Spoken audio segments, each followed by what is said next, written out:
Hello, hello, hello. This is Coach Red Pill speaking to you live. How's it going? This is a very weird webinar that I'm doing. I'm basically redoing the webinar that I did on Sunday, July 19th, that I was just very unhappy with it. I thought that I didn't really make the points I wanted to make. And it really just ate away at me Sunday night. And so Monday morning, I'm like, screw it. I'll just do it again. It's just me talking a little bit and trying to just finesse a little bit better the points I wanted to make in that webinar. But that's why we're doing this redo. This is like a one-off kind of thing, okay? I'm not going to be doing this all the time. And like I said, the regular content is going to continue as normal. Some people have said that they liked the recording of webinars number 17. So I'm going to leave it on and I'm going to put this one on top of it.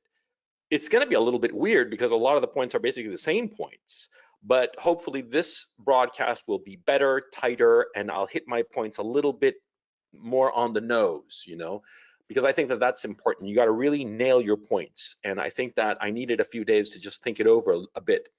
And I think that I will do that in this broadcast, or at least I hope so. Before anything, of course, the usual, which I should have done earlier, is just want to check, can everybody hear me? Can you please raise your hand if you can hear me properly? I'd appreciate it. Everybody hears me properly? Great, fantastic. So audio is good. Image is good, I take it. So let's go on with the show. This is webinar number 17, Redux or Redo. I actually don't know how to pronounce that word. It's French, Redo, I think. Amortization, depreciation, and depletion. Okay, these are accounting concepts that are incredibly useful insofar as your life is concerned. Now, let me explain how I got to this idea of doing this webinar. You see, I purchased a motorcycle recently. It's the one on the left, a 2006 BMW R1200 GS Adventure. Now, this motorcycle, as you can see, is 14 years old. That's an old motorcycle. But what happened was that, see, I was looking for a bike, for an adventure bike, a big BMW adventure bike, and the new one, which is on the right, the picture on the right, the new one, the 2020 model of the current adventure bike, is the BMW R1250 GS. The 1250 refers to the number of cubic centimeters of the engine. The one that I purchased, the one from 2006, has 1200, and the current one has 1250, which is just marginal. In terms of performance, the new motorcycle, the 1250, has roughly, I do believe, 30 horsepower more, but mine has about 100 horsepower. So the difference is between 100 and 130. Since I don't ride that fast, it's not really that big of a deal. The other thing, of course, is that it's a used motorcycle. It had 70,000 kilometers on it. And the new one, of course, would have 0 kilometers on it. Now, here was a key difference, though. The new one costs 25,000 euros, and the used one that I bought cost me 7,300 euros. Now, the issue is not the difference in price. The issue is the issue of depreciation. Because you see, I buy this motorcycle and I'm going to sell it later on at some future date. I don't know when I'll sell it, maybe next month, maybe next year, whenever. But I will sell it at some point. When you purchase something new, it loses value automatically. This is called depreciation. And I'm going to get into these concepts in a little bit. Now, the depreciation of the 2020 model is 7,500 euros. It drops in value roughly 30% just driving it off the lot. Whereas my motorcycle, the 2006 edition, suffers 0 depreciation because it's already depreciated, because it's already old.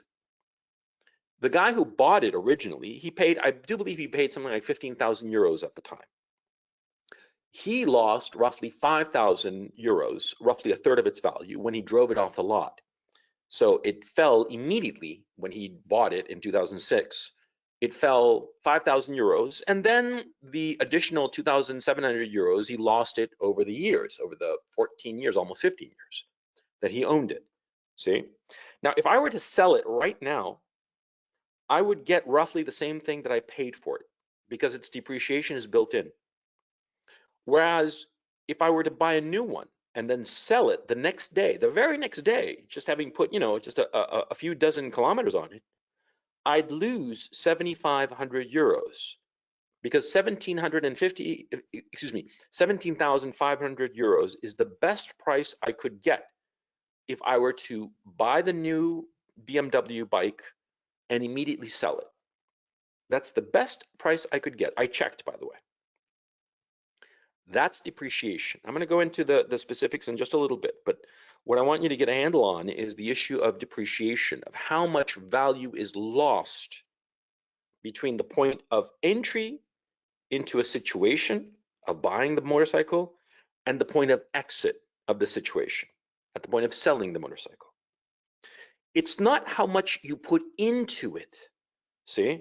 Because see, on the one hand, one bike, I'm putting in only 7,300 euros, and on the other, I'd have to plug in 25,000 euros. But that's not the issue, because see, if you plug in an amount of money or an amount of time or effort or anything, anything of value to you that you plug it into, not just a motorcycle, but into a people, a relationship, or a situation, a business, what have you. It's not how much you invest in it, it's how much you will eventually get out of it. Because you see, if I were to purchase the 2020 BMW, right, the new one, and I plunk that money in, well, first of all, I have the money to plunk in, so no problem. But the more important issue is, see, the value does not disappear. Value remains. And I will realize that value, that is, I will get my money back once I sell it. The problem is that I'll get a lot less money back. You see, the cost of it is depreciation. Now, I want you to keep these things in mind, okay? The issue of depreciation and the true cost, because as you can see, if I were to take my 2006 BMW and literally throw it into the lake and just make it just disappear, I would lose 7,300 euros. That's the amount of money that I would lose, which is less than the depreciation of a brand new BMW. The depreciation that I would realize the instant I drove off the lot. You see? So in that sense, the total loss of the 2006 BMW is less than the depreciation of the 2020 BMW. And here's the key issue, of course. Both bikes are virtually identical. That's the key issue here. See, I mean, yeah, at first glance, they look the same, right? I told you that there's a marginal difference in the size of the engine. There are a few doodads here and there. Like, for instance, the new one has like cruise control and some other little things in different riding modes. You know, it automatically or by way of a computer, it changes the way the bike handles in different circumstances when you're going off-road or when you're going on a highway. But this is marginal. They're conveniences, but they don't really change the bike in and of itself. There's no real difference between these two bikes. And do keep in mind, see, both bikes have warranties. The new bike comes with a BMW warranty. The old bike that I bought, that comes with a warranty from the dealer, and the dealer is very reputable. It's been around for I actually forgot. I think from the 70s. Okay, which proves the point that it's a reputable dealer. If the bike, you know, leaves me by the side of the road, they'll make good on their commitment. So no problems there. You see. So in terms of actual enjoyment that I would have from owning these two bikes, they're identical. Identical enjoyment. And you could say, well, the new bike, you know, it has that new. It's new. Okay, yeah, there is something to be said about owning a new motorcycle. But how much is that newness worth? Huh? Ask yourself. Is it worth 7,500 euros? Is that how much it's worth? Because that's a lot of money for just that fleeting feeling that you own something brand new. You see what I'm saying? So you have to measure the benefit of something, all of the benefit. And at the same time, you have to measure how much you're going to get back once you exit the situation. Okay? Think about these motorcycles, because I'm going to be coming back to them, and don't worry, I'll flip back to these slides so that we can see them. Okay, so let's get into the major slide here. Okay, so the first thing I wanted to point out, and this is the thing that I failed to do in the previous version of this webinar. is that human beings focus on the initial benefits of some situation, but they do not count the long-term or ongoing costs of that situation. I had the money to buy a brand new motorcycle. I had the money to buy, of course, a used motorcycle, which costs less. There was a slightly better feeling about buying the brand new motorcycle. If I'd focused only on that, I would have purchased the new motorcycle and I wouldn't have realized, or wouldn't have thought to calculate how much value I would lose, how much money I would lose just for buying a new motorcycle. You see? We focus on the good thing that's happening right now, and we don't pay attention to the long-term costs. And everything has long-term costs. Everything loses value over time. It's natural. It's normal. Now, the concept of amortization, depreciation, and depletion are accounting concepts. And accounting, it's the most boring profession in the world if you think about it on the one hand. But on the other hand, it's extremely illuminating because it teaches you how to value things. We human beings rarely think about the future. We rarely think about our future selves, which is the point of amortization, depreciation, and depletion. We have to be thinking about that future version of ourselves and how much that future person, that future self, what costs that future self is going to have to carry because of the decisions that we make today. We might feel really, really good about the decision we make today. It makes us really happy, smile from ear to ear.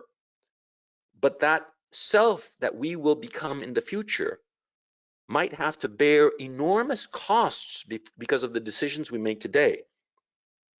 Now, let me explain first of all, what is amortization, depreciation, and depletion, okay? It's important to understand these concepts before we get going. Amortization is basically spreading an intangible asset's costs over time. And usually there is no resale value of the asset being amortized. Now, this is important because in a lot of countries, amortization and depreciation are considered the same, for instance, in Canada. But in the United States, it's an intangible asset as opposed to a tangible asset. A tangible asset is like a house, a car, a motorcycle, whatever, okay? An intangible asset is, for instance, a license to do business in a city, for instance. A license, what is it? It's a permit that you have to pay. It's given for a fixed period of time.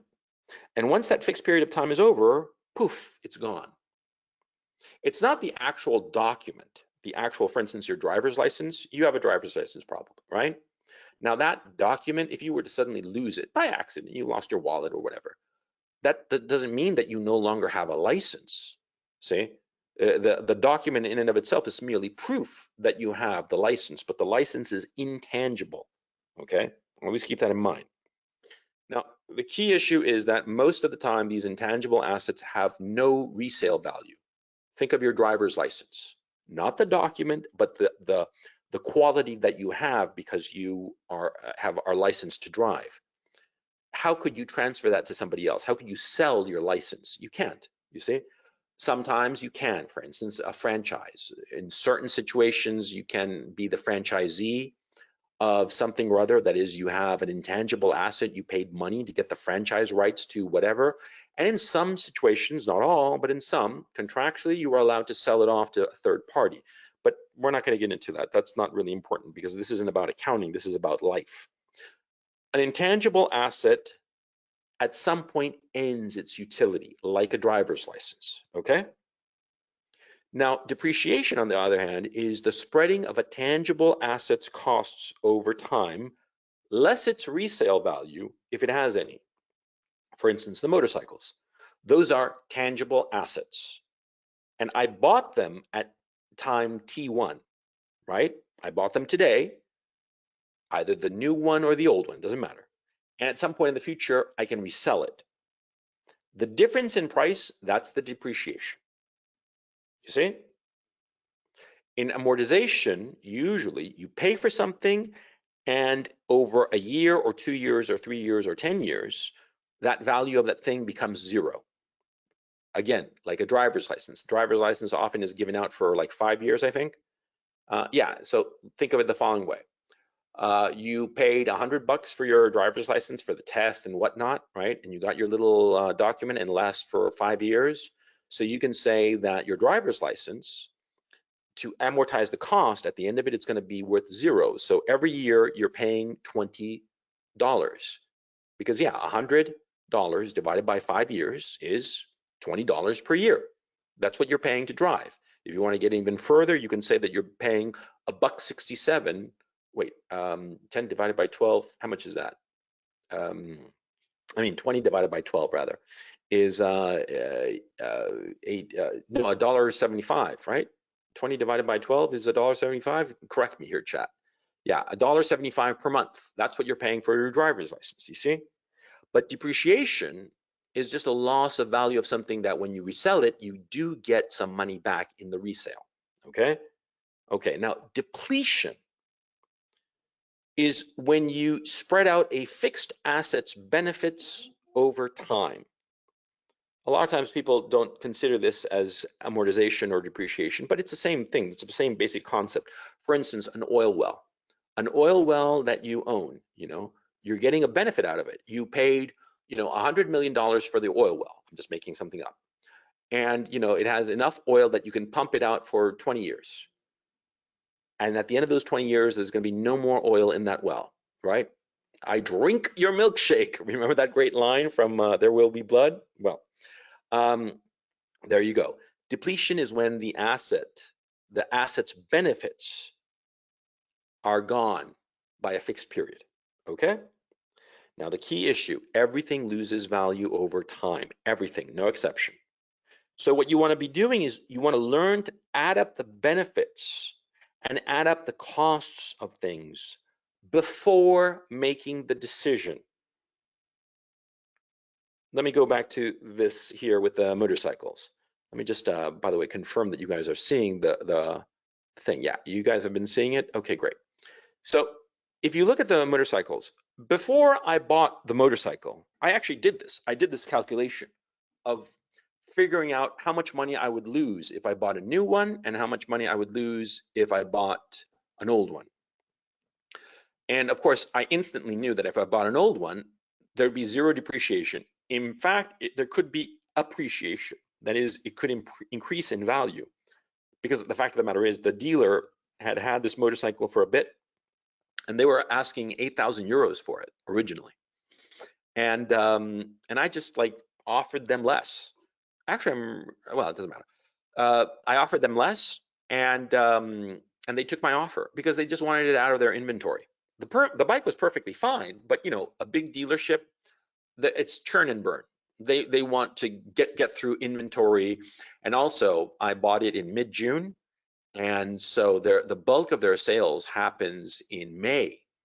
Once they hit June, they start getting nervous. They start getting nervous because summer quickly starts to end, and after summer, come the fall, nobody wants to buy a motorcycle, of course not. And so they wanted to get rid of the motorcycle, and so they were amenable to selling it. And in fact, because of the sales price, if I were to offer it and be patient, I could probably ask for 8,000 and probably get it if I'm patient. Yeah, eventually somebody would probably turn up because the bike is in tip-top shape, right? So anyway, the point I'm trying to make is that, see, when I bought the motorcycle, before buying the motorcycles, I added up all the costs. Now, both motorcycles would have identical costs in terms of storage. The storage facility where I keep them costs the same. The gasoline, exactly the same, because even though the newer engine is a little bit bigger, it has certain fuel economy issues, and so because of it, it just basically gets the same gas mileage as the old one. The license was going to be more for the 2021. It's a slightly different thing. It's a road tax, they call it here, but it's the same thing. And the insurance would be identical. And so all in all, there would be no difference between these two motorcycles in terms of ongoing costs, which I figured out, which, by the way, I should have put here as items, but it doesn't really matter because you get the point. Now, in terms of enjoyment, what would be the difference between the enjoyment of these two motorcycles? Well, on both of them, I could ride on the highway. On both of them, I could ride off-road. On both of them, I could do exactly the same thing in terms of writing them around. They're identical, as you can see. The picture I took on the left was the very day that I purchased it, okay? And as you can see, from just a casual look, they are identical. And they are in equally good mechanical shape, even though the one on the left, the one I bought, has 70,000 kilometers. In terms of the engine use, that engine, the Boxer engine, which is a famous BMW engine, that baby, you know, you could put 250,000 kilometers on it, and only there do you start to have to worry about gaskets and whatnot. And on top of that, before I bought it, it had been in storage for quite some time because the previous owner had just basically aged out of it.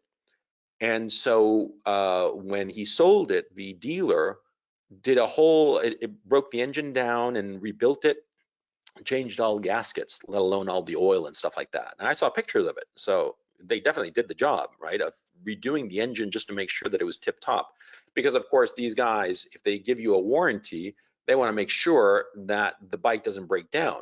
And so, yeah, it was in tip top condition. So even though it had 70,000 kilometers on it, the engine still has another at least 180,000 kilometers to go before you have to be worried about it or thinking that they might be screwed up, right? And so the only difference between these two bikes is that the one on the right is new. Oh, and the one on the right has like a fancy fancy dashboard. It has sort of like an iPhone dashboard, like a computer one, whereas the one on the left, the one that I bought, has the old dial tachometer, right, and speedometer. That's the only difference. And of course, that it's new. That, you know, it's that brand new feeling that you get from buying a brand new bike. That's the only difference.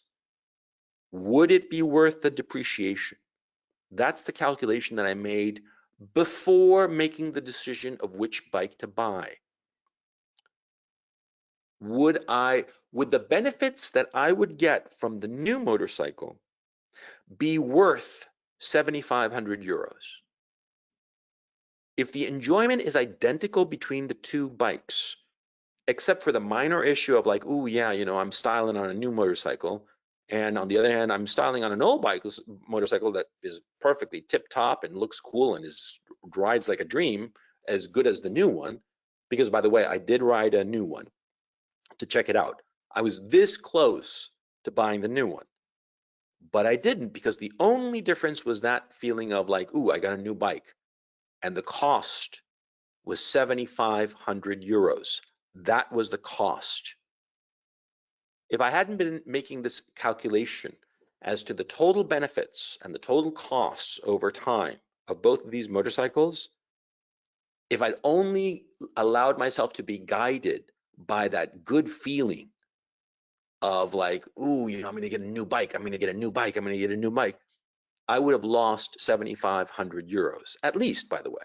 Because if I owned it a little bit longer, if I owned it for like a year, I'd probably lose about 8,000 euros, you know, because it's a fast depreciation. I'll get to that in just a moment. But the point I'm trying to make here, and it's a very, very, very important point. If you allow yourself to be guided by the momentary feeling, you're not going to pay attention to the long-term costs. You're not going to pay attention to the resale value. You're not going to pay attention to how long this situation can last. See? Because see, depletion, the concept of depletion, what does it tell you? It tells you that everything ends and that you have to be figuring out when is it going to end, so you can figure out the costs and the benefits of something beforehand. You see? Now, in these two bikes, right, since that's just two motorcycles, but you have to apply this to situations. You got to learn to measure a situation by way of their costs and benefits over time. How much cost is it really gonna be? How much benefit are you really gonna get? Is it worth it? Think of a club membership, okay? Now, this literally happened to me. This I'm gonna tell you a true story. I last September, near my house here in Amsterdam, not too near, but not too far. I mean, it's walkable. It's about a mile away. There is this big squash club, okay, with lots of courts. It's got all the newest equipment and all that crap. I mean, it's a gym and squash courts. It's got like a couple of dozen squash courts, as a matter of fact. And what happened was that I went there, I walked there, and I got there, and it's fantastic. I love the place and blah, blah, blah. And I'm like, fuck it, I'm going to join for a year. And I paid, I do believe it was 550 euros, I believe, something like that. It was over 500 euros. And I do believe it was 550, it doesn't matter. And I paid 550 right on the spot. And I'm like, oh man, this is going to be fucking great. 550 for the year. Do you know how many times I've gone since that visit? Not once. I'm not kidding. Yeah. I paid 500 euros to be a member of a club that I do not go to. Yeah. See? Because at the moment I thought, oh yeah, I'm going to go all the time. And I was just like, I was so hot to join it because it was like so exciting and stuff. And what happened is that over the months and whatnot, I just didn't get around to it. I was busy. Then I broke my ankle and then COVID happened and, just didn't get around to it. And so my membership, it's been a complete waste of money. I threw away all that money. If I were to go tomorrow, do you know how much it would cost me? Well, you have to add up all the times you go to a club versus the cost of the club.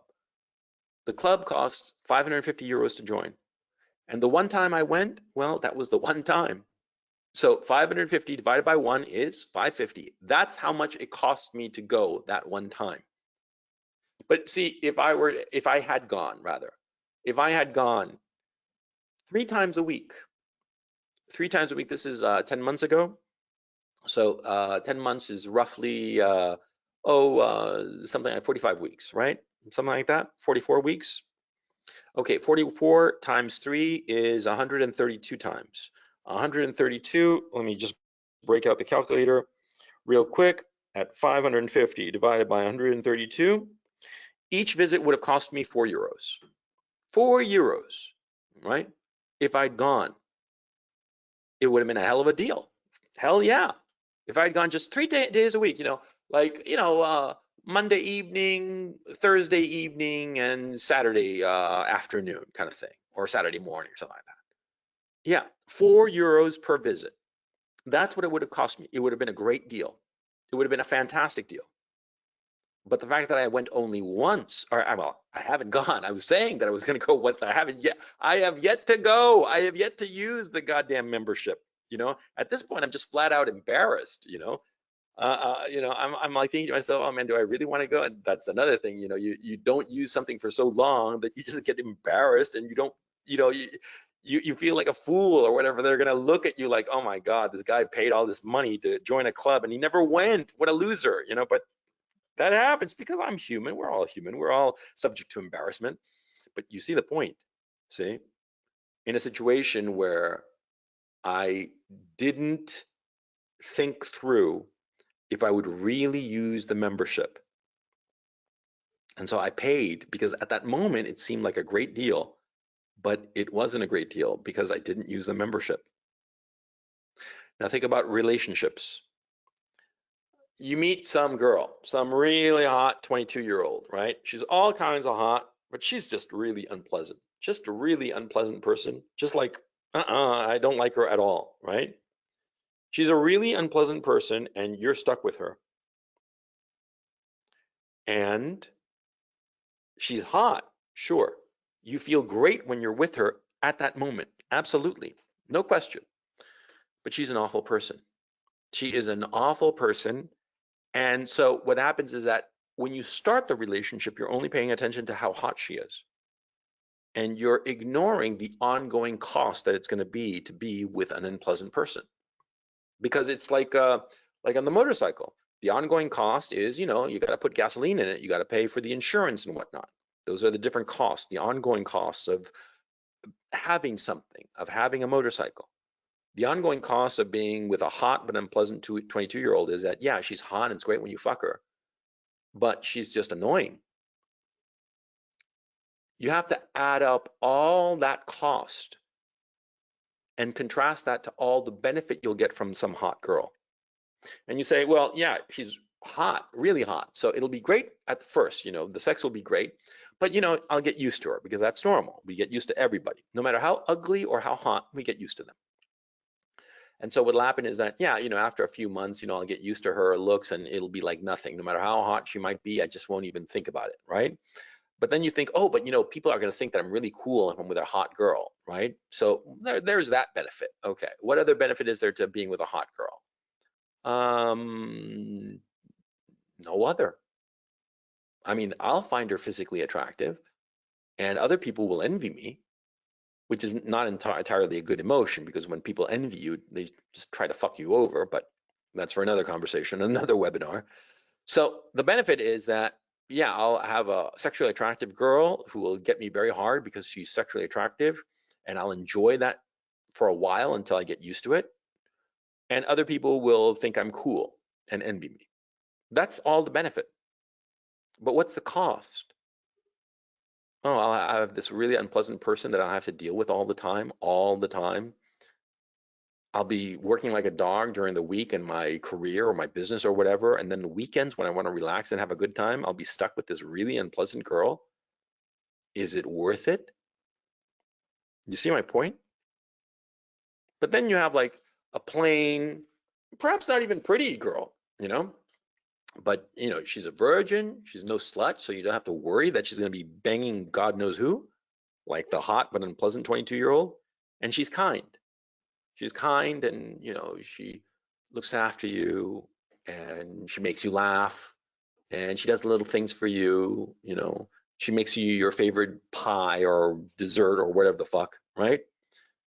And yeah, she's not that hot, but you get used to that pretty quickly, you know? And the fact that she's kind to you and makes you happy, that's a huge benefit. And what's the cost? Well, she's not that hot, but so what? You see? You're with like this kind of plain or perhaps not particularly pretty girl who's just really nice. She's just a super person. And you don't know how long the relationship is going to be. Maybe it'll be a year, maybe it'll be 10 years, maybe it'll be forever. But the point is that, see, the benefits are going to be so great over time that they will eclipse the early costs. Okay? Yeah, maybe she's virginal and she's like, no sex until marriage. And you'll say, oh man, this is no fair, right? But maybe long term, it's the wiser move.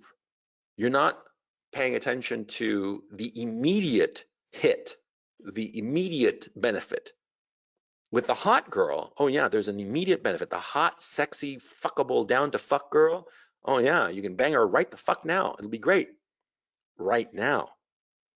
But over time, think of the depreciation in that relationship. And think of the opposite, the appreciation of the other relationship with the plain and not very pretty girl who's kind and virginal and she's a good girl. The benefits will far outweigh the costs. You see? That's why you want to focus on amortization, depreciation, and depletion, because they help you focus on time insofar as people or situations go. You see, the situations that you get involved in, be they business, be they relationships with people, be they whatever, you have to be calculating them because your time is limited on this earth. You don't have time to waste time. You don't have the time to have relationships with whoever comes your way. You don't have time to get into every situation. You have to make a cost-benefit analysis of every situation, of every possible business. And you have to ask yourself, are the benefits going to be worth the costs over time? That's the key issue.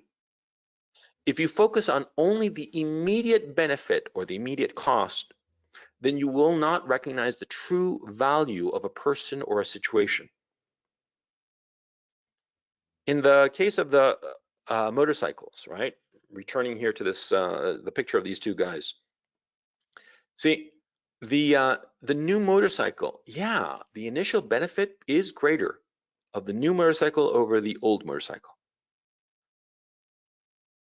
How quickly would I have gotten over that feeling of like riding a new bike?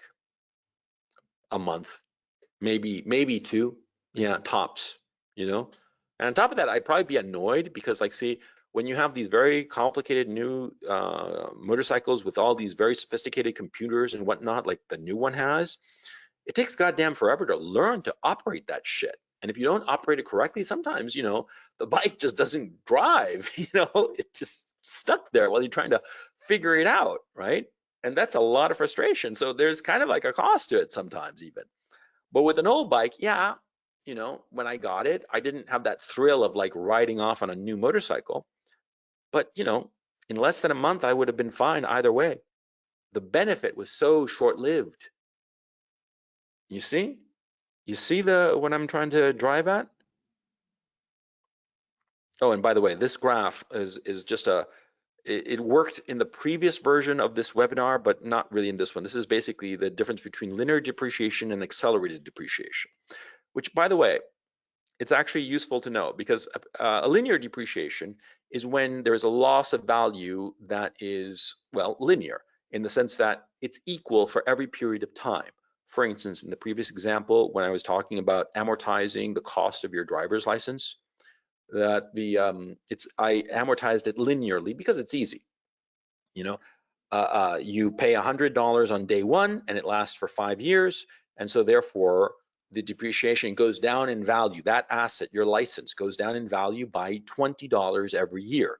So at the end of year one, it's worth 80. At the end of year two, it's worth 60. At the end of year three, it's only worth 40. At the end of year four, it's worth 20. And at the end of year five, it's worth 0, right?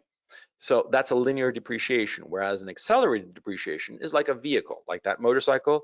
You drive it off the lot, it drops 30% in value. But after that, in the first year, after that, the total depreciation is going to be like, say, 35%. And the second year, it's going to be, say, 15, 20%. Third year, it's going to be like 10, 15%. Fourth year, you get the point. It depreciates quickly initially, like being with a hot girl. See? A hot girl, oh yeah, great benefit initially, the first couple of times you fuck her. But then over time, oh, loses value awfully quickly. You see?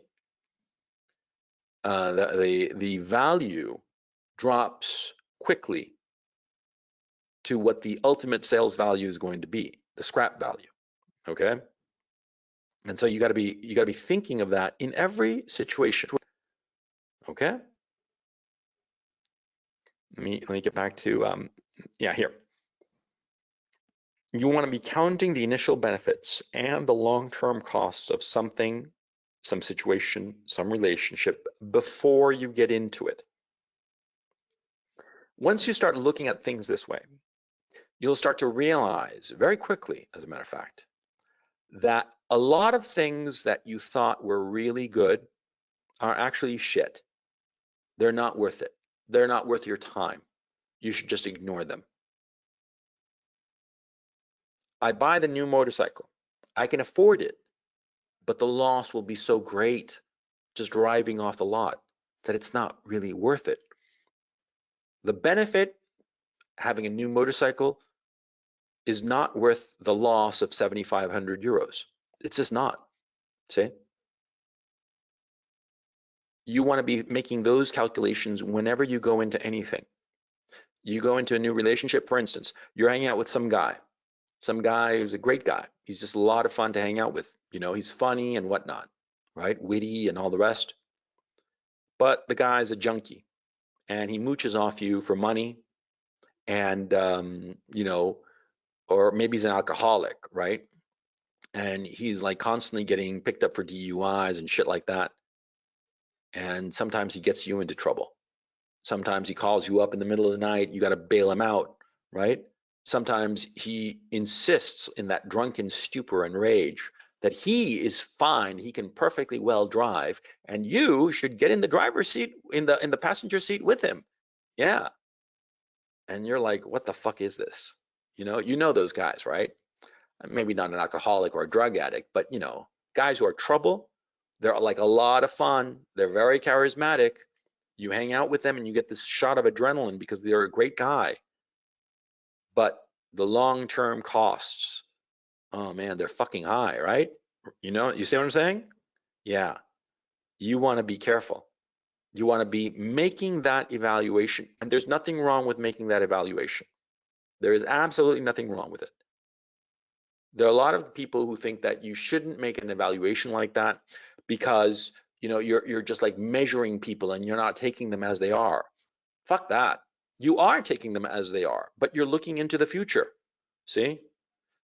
Doing something sensible is nothing to be ashamed of. Because what happens is that a lot of times when you do something sensible, like pay attention to a person over time and how they can be of benefit to you or how they can be to your detriment, well, by doing this, you can save yourself a lot of heartache on the one hand. And on the other hand, you will discover people who might not be superficially or at first glance, at first blush, worth your time. But if you pay attention to them long term, you realize that they are exceedingly valuable, even though they're not bright and shiny and new and pretty. You see my point? A lot of times you'll discover that the best people in your life are not the people who are particularly shiny and pretty and new. A lot of times the people who will be of most value to you, the people who will become your closest friends, the people that you will love the most, aren't particularly shiny and pretty. They're kind of plain, yeah, but they're valuable. See? And that's what I want you to focus on. And that's the point of this webinar. And I think it's something really, really important. And I think that the problem we have in our current contemporary society, and I hate to blame society, but it's the truth in this regard, is that we are so encouraged to pay attention to the superficial hit, to the moment of meeting somebody, the moment of hearing some situation. And we don't look up. We don't look towards the horizon. We look at the thing right in front of us instead of looking up at the horizon and figuring out, well, how will this be in the future? Yeah, it's attractive and shiny and pretty at this moment, but how is it going to be long term? See, that's what you should be paying attention to. That's something that our society does not encourage because our society is one of consumption and wants you to consume things that are new, consume things that are attractive. The contemporary society tries to excite you into going after the new, the shiny, the pretty, and not pay attention to the long-term costs. But you have to, because that way you avoid the heartache of being, for instance, with a hot wife who's just a pill. And instead you wind up being with the right woman who is decent and kind and good to you and who will make you a better man. You see? You see how crucial this is? In everything, in business, in career. If you think of like university, for instance, I mean, you who are living in the United States and listening to me, you know how usurious the university system is. They charge outlandish fees and expect you to go into debt for it. And if you think to yourself long term, well, what do I want with this degree? You start thinking to yourself, it's not worth it, because it isn't. If you're looking at the long-term cost-benefit analysis of university in the United States today, the costs involved and the loans that you'd have to take out and whatnot to pay for this education, and the very little that you actually learn in this stupid education, especially now with all this Black Lives Matter, which is just so much bullshit, where they're forcing people to study, diversity and inclusive crap, and not actually learning things. Well, you realize that a university education today is a colossal waste of money, but you only realize this if you apply the lessons of amortization, depreciation, depletion. Adding up all the costs of something and adding up all the benefits and figuring them out over time, the difference between them over time. That's what's going on. That's what's amortization, depreciation, and depletion. It teaches you to evaluate the value of something at T1 and the value of that same thing at T2 and how much it goes up and down over that period of time. See, that's what's going on. That's what depreciation is all about. Okay? So focus that in everything that you do and always guard against this human flaw that you have, I have, we all have it, which is that we focus on the initial benefits, but we don't count the long-term costs. Focus on that. Okay? Okay. I'm so sorry, but unfortunately, I'm not going to be able to take questions because I have to go somewhere. Yeah, I wanted to squeeze this out because I really wanted to nail this point, and I think I nailed it a little bit better than the last time. Okay, certainly more concisely, I think. So I want to thank you all for having joined me. Thank you so much. I'm so sorry that I'm not taking questions this time around, but on Sunday, there will be another one. I'm going to be talking about FIRE, which is financial independence, retire early. I have some thoughts on that. It's going to be on Sunday at 11 a.m. And there, of course, it'll be a more relaxed webinar, and I'll take all questions and comments. And I'm really looking forward to it. Okay. So thank you so much, guys, and I will see you next time.